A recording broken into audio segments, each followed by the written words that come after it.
Well, it's Tuesday, and you all know what that means. So today is going to be a little different. Now, last week, of course, as you all know, Ring of Honor did another TV special Tuesday episode on YouTube. So you can actually watch this. This one features many matches, of course. The ROH Women's World Television title on the line. So is the World Television title as well.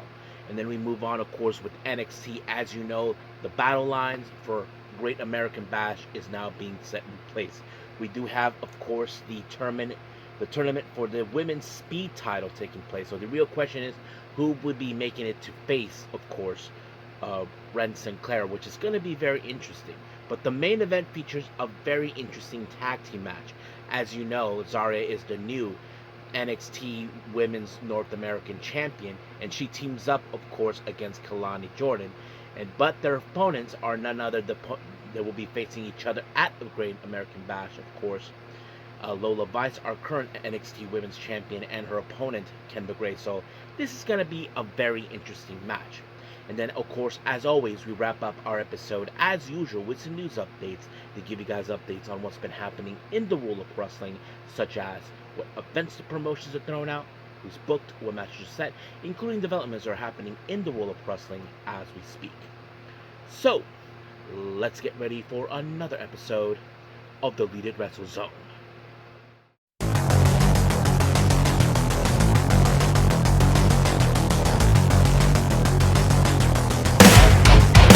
Are you ready? Get up, get up! Get up, get up! Get up, get up! Get up, get up! Get up, get up! Get up, get up! Hey everyone, welcome to Deleted Wrestle Zone, all things that is pro wrestling with AEW, NXT, New Japan Pro Wrestling, TNA, the National Wrestling Alliance, various promotions, wrestlers, matches, and championships. I am your host, J-Rod here. So, if you are new to the channel, welcome. This is a channel we do a lot of pro wrestling reviews from various promotions, not only here in the United States, but also in Japan, Mexico, Canada, Europe, the UK, anywhere pro wrestling is not as big, but it continues to grow. We also, of course, do discussion videos, talk about various topics such as the wrestlers themselves, the promotions, factions, storylines, whatever we want to talk about. We also, of course, do more news updates. If certain information was unable to be on this episode, we can either put it on the next one or on a separate video by itself. We also, of course, do some real-time news updates to keep you guys on alert if something has happened in the world of wrestling that needs to be addressed ASAP. We also, of course, got through Nike Sayaka Watch and various other cool wrestling content as well. So if you like what you see, please subscribe to us and click on that subscribe button. You'll be getting a lot of daily reviews and other cool wrestling content as well. But if you like this episode, please give us a like on the like button or a nice comment in the description down below. Now, enough of the jibber jabbers, let's get started. So, let's begin with Ring of Honor.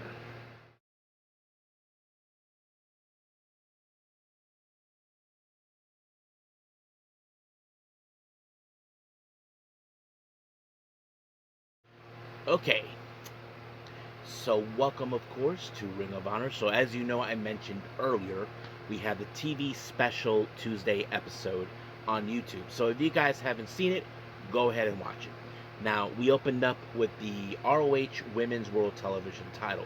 Red Velvet defended against Hyena Hera, who in the past has appeared in Ring of Honor, but Red Velvet actually put out the challenge, whoever steps up. So Hyena Hera stepped up, but some part of the match, of course, Hera was able to try to take down Red Velvet until, of course, she applied a super kick onto her, and just like that, 1, 2, 3, Red Velvet retained the championship. Now, we did see, of course, Mark Sterling along with Tony Nese complaining and bitching about what happened last time. As you know, he did not like, he always thinks that, that it's unfair what they did to keep attacking. Look, Sterling, you're dumb, you're an idiot, okay? So if you keep getting yourself involved, you're going to get hurt. So that's the problem, that he's not getting it. So he likes to complain about that. Now, Our next match, we have Lethal Twist teaming up with RPG Vice, Trent Beretta, and of course Rocky Romero. They take on, of course, Spanish Announce Project and our current Ring of Honor World Six-Man Tag Team Champions, the Outrunners, Turbo Floyd, and Truth Magnum, along with, of course, boys, Dalton Castle. Now, obviously, it's no secret, as you all know, that Lethal Twist, consistent of Lee Johnson, Jay Lethal, and Blake Christian, are wanting for these belts because, of course, Blake Christian probably is still bitter with the fact that he couldn't win the ROH title at Supercard of Honor against Bandito. And I think that was the main point. However, this match ended with Serpentico getting the 450 splash by Blake Christian, and just like that, 1, 2, 3, it's over. However, I wouldn't be surprised that at some point Lethal Twist will ask for that challenge of those six-man tag team belts. That's something I'm sure it could happen. Now, moving on, we will be getting into the pure wrestling rules. Katsuyori Shibata versus Aaron Solo. Obviously, for those who may or may not remember, Katsuyori Shibata is the former ROH Pure Wrestling Champion. I think he lost that belt to Daniel Garcia. I don't remember, was it 2 years ago? But yes, and of course, this is his wheelhouse. Obviously, he was going to win. He applied the PK onto Aaron Solo, and just like that, 1, 2, 3, done. Our next match, we have Jada Steelz versus Marina Shafir. Now, of course, it's obviously Marina Shafir was going to win this one because she is someone that you don't want to mess, and she actually applied mother's milk, and just like that, it was over. Our main event is the ROH World Television Championship. AR Fox taking on Tony Nese. Now, of course, we all knew that Sterling was going to get involved at every point. But however, of course, AR Fox put up a hell of a fight. And then he put him down with the 450 splash. And just like that, 1, 2, 3, it was done. However, he was viciously attacked by Action Andretti. For those who may have been following, AR Fox will be defending the title at Global Wars, I'm not sure, against both Action Andretti and his former tag partner, who just happened to appear, Leo Rush. So it's going to be a very interesting matchup to watch. So I can't wait to see how things go from there. So as of right now, we are officially done with Ring of Honor. Let's move on with our last review, NXT.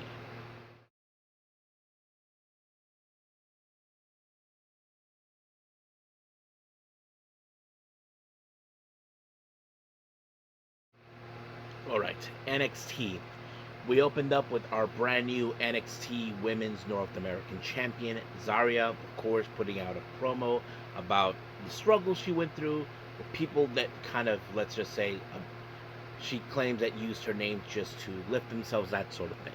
Until, of course, Kelani Jordan showed up. Obviously, we all know Kelani Jordan is the former and the first ever Women's North American Champion. And then here comes Kendall Gray, who of course had her fair issues with her in the past, and then our current NXT Women's Champion, Lola Vice. However, Mr. Stone was going to decide to take care of this one way or the other, so he set up a match where, of course, the current Women's North American Champion will team up with Kelani Jordan to take on, of course, our current NXT Women's Champion and Kendall Gray, which, of course, their opponents at the Great American Bash, but I think many people will say, will they both coexist? That's a very good question.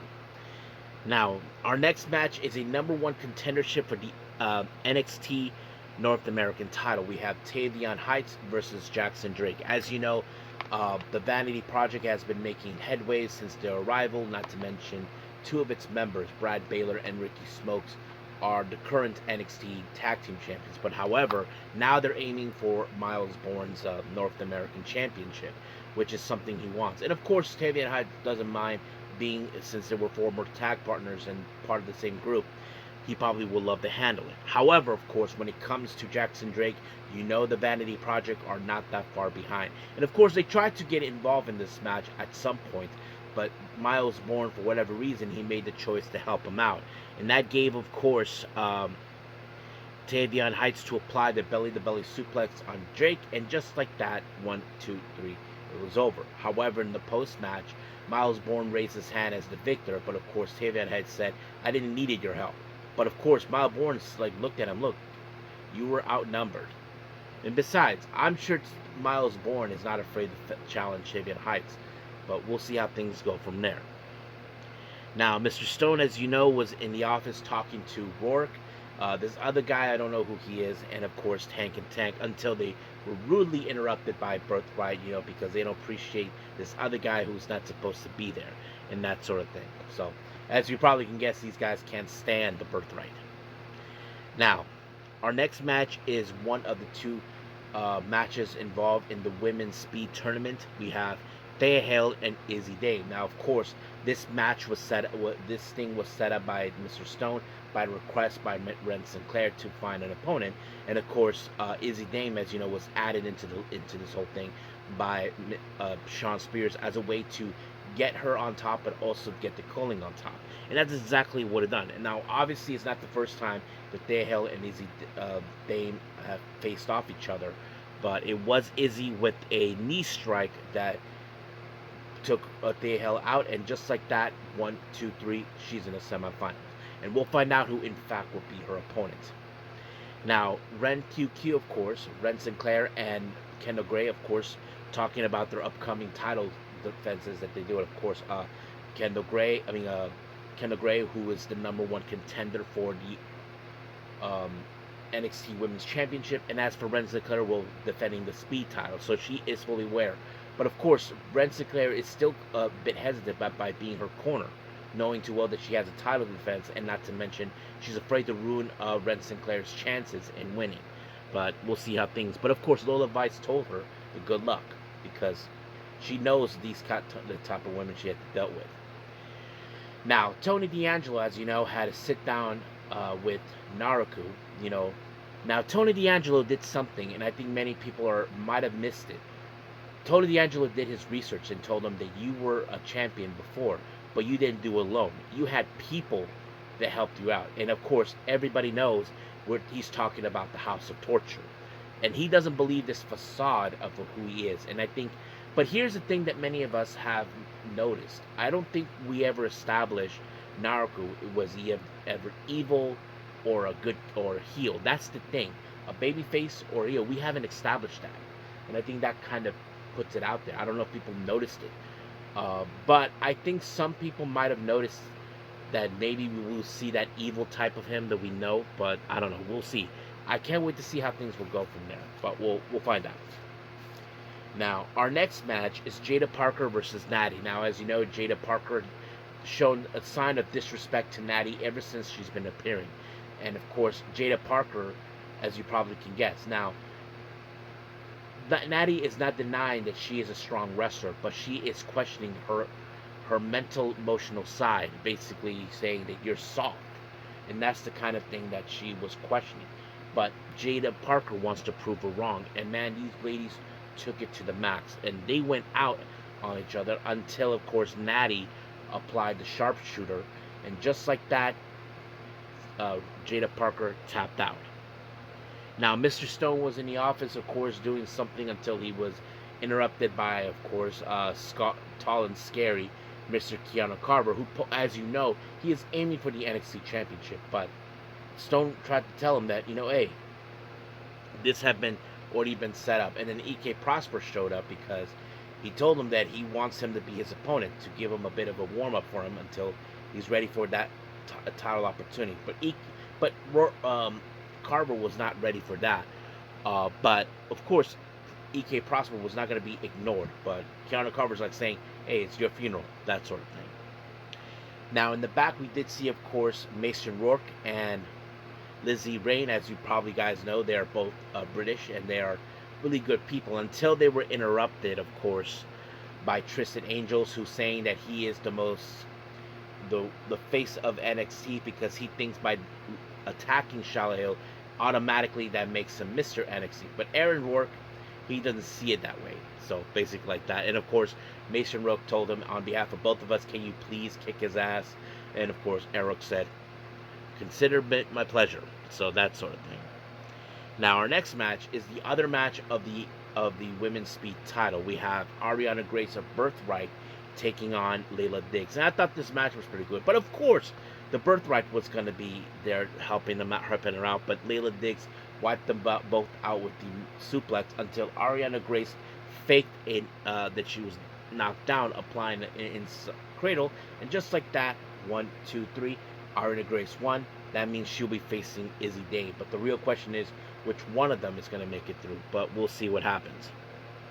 Now, we did see Dar and Moreno, of course, having a chat with Dux and Legacy because, of course, Dom Dar confessed that he never imagined of doing this tag team, but he felt what Nathan Frazier told him. He told him that you found your tag partner. So in a way, he's like saying to him, you never really had anybody who would have your back, and here's this guy who is willing to have your back. And of course, that sets up. And of course, Moreno goes out of his way saying we got to come up with tag names, and they're like that. But they said, look, we have to think about that later until we know we got tons of competition. Until Duck saw the culling, so he had an idea. So he told Legacy, let's go to Mr. Stone and talk about that. So basically, obviously, we will, if Stone sets it up, we will see Legacy and Ducks challenge the culling. Now, our main event, of course, is Kelani, Jordan, and Zarya taking on Kendall Gray and Lola Vice. Obviously, people would say the Gray and Vice will definitely try to implode on each other, or there'll be mistakes. Obviously, that could happen. We often see that every single time. But no. But however, Zarya, well, let's just say the ghost of Christmas past just reared her ugly face. I'm talking about the former champion Tatum Paxley showing up out of nowhere. But however, it was Lola Vice with the back fist onto Zarya, and just like that, 1, 2, 3, done. Lola Vice picked up the win. But we'll see what happens as we get to the Great American Bash. So we are officially done with our review. So let's move on to some news updates.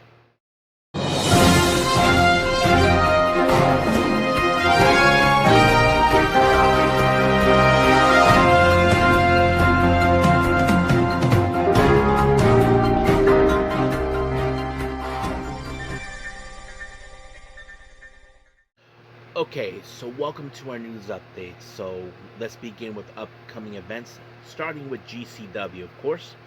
As you know, on the 20th of June at Indianapolis, for the last ones left, it was announced that Dale Patrick will be making an appearance, but they did announce a match for that one. We have Calvin Tankman versus Mad Dog Connolly, so that's going to be a very interesting matchup.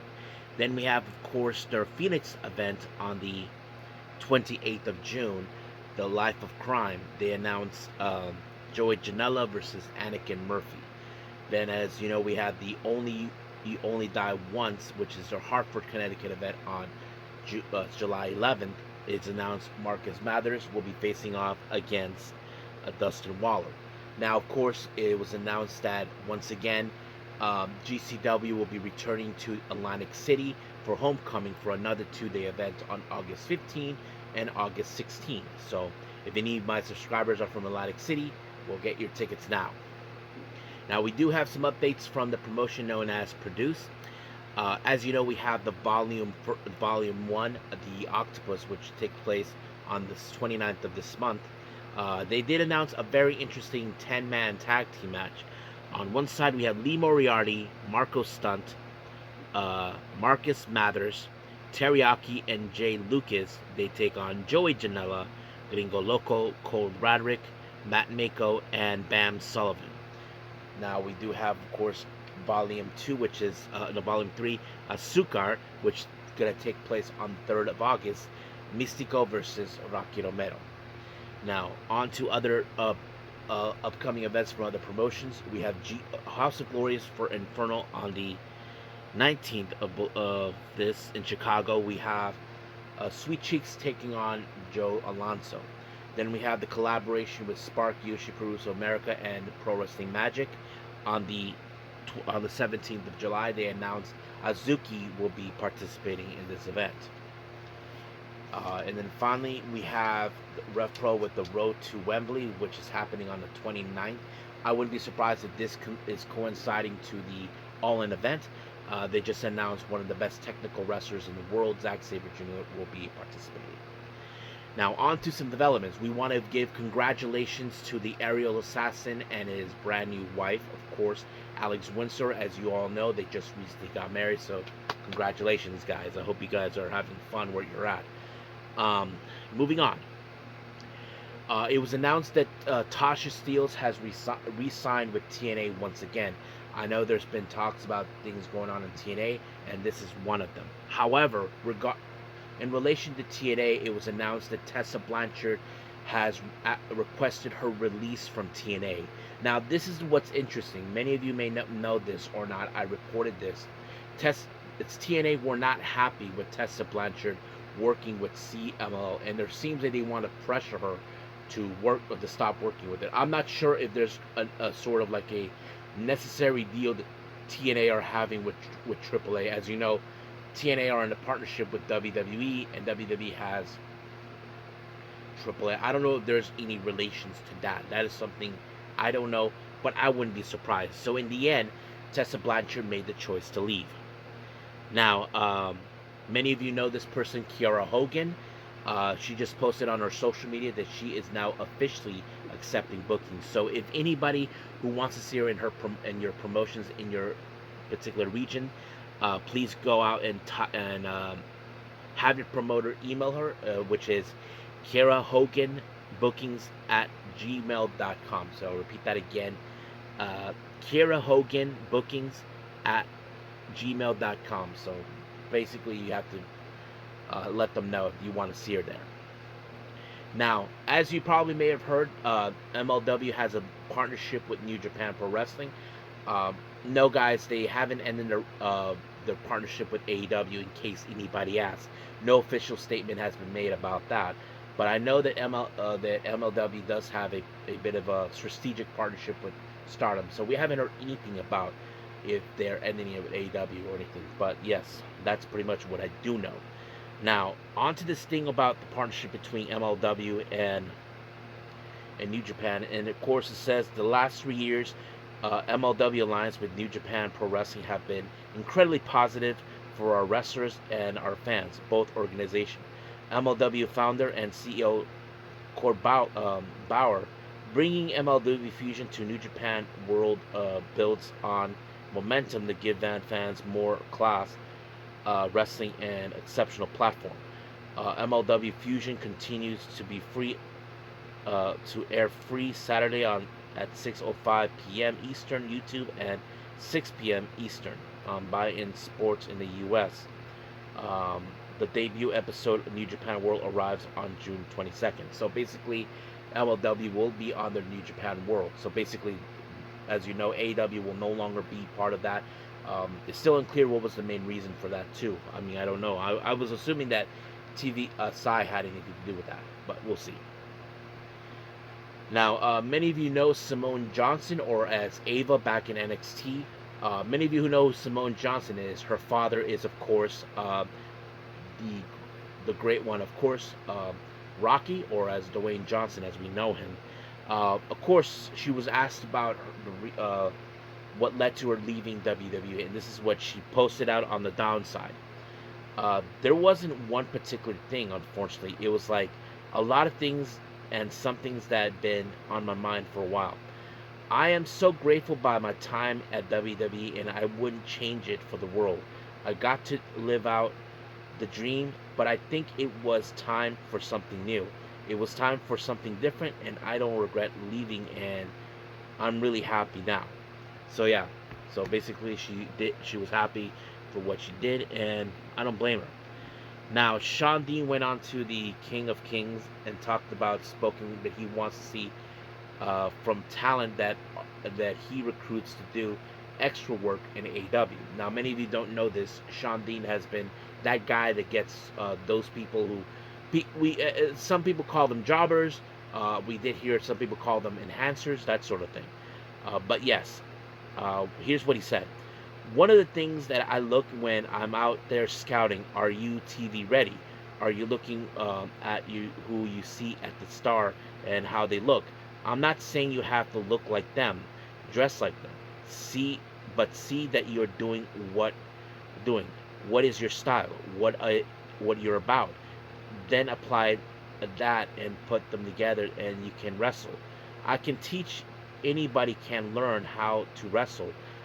Honestly, believe my trainer, QT Marshall. He said, we can teach you to move. I can't teach you personality. That's real. So, I mean, there's a whole lot of things, but it's true. I mean, we understand that you have to build up your character, and that's something we have been well received. I mean, if you guys remember Ricky Saints, or as we knew him, Ricky Starks, he didn't know how to do a promo until he learned how to do it on his own. So that explains it. Now, an interesting thing, Fuwa-Chan, many of you know who she is. She talked about Logan Paul as her ideal role model. Now, I know there's been people who don't like Logan Paul and that sort of thing, and I get it. But Fuwa-Chan seems like she looks up to him. And this is what she said. When he came carrying out a selfie stick the other day, I thought, hey, that's my thing, and laughs. And it's not like an impact of being a youth tour, but he's incredibly athletic. His matches are entertaining. He's a superstar with real credibility. If I'm going to continue with this kind of style, and I think credibility will become even more important. I don't want to rely solely on flashy character. I want to become a wrestler who can generally excite people through pro wrestling. Now, for those who may not remember, Fuwa-Chan is a YouTube influencer. She started out wrestling about a year ago, but she took some time off, and now that she's back wrestling, it sets it up. Now, people were angry with Sayuri Anu for losing to her, but Sayuri Anu gave credit to Fuwa-Chan, saying that you pulled off a move that I'm afraid of, and that move, of course, who saw that, it was the moonsault. So, and she's really, I have to say, is learning a lot from Logan Paul. I mean, I'm sure people can say, yeah, we don't like Logan Paul. I get that, and I don't blame you guys. But that's how she feels. I cannot say to her in her face that I'm sorry you can't like Logan Paul, but she understands, because here's the thing: you got two people who do YouTube things, and that's like their way, you know. But it makes perfect sense. So I think that's pretty much it for everything. So let's call it a day. Well, I hope everybody enjoys this episode. Coming up, we have, of course, AEW Dynamite. As you probably can guess, we are on the road to Forbidden Door. I think we have another WWE Evolve taking place soon. But yes, I'm looking forward to that. Now, if there's any other reviews I might do, we'll just have to wait and see. But for now, WWE Evolve and AEW Dynamite are the primary. So that's pretty much it right there. So until then, I will see you guys in the next DWZ time, same DWZ channel. I'm as big at all of you do. So, goodbye, and have a nice day. Bang.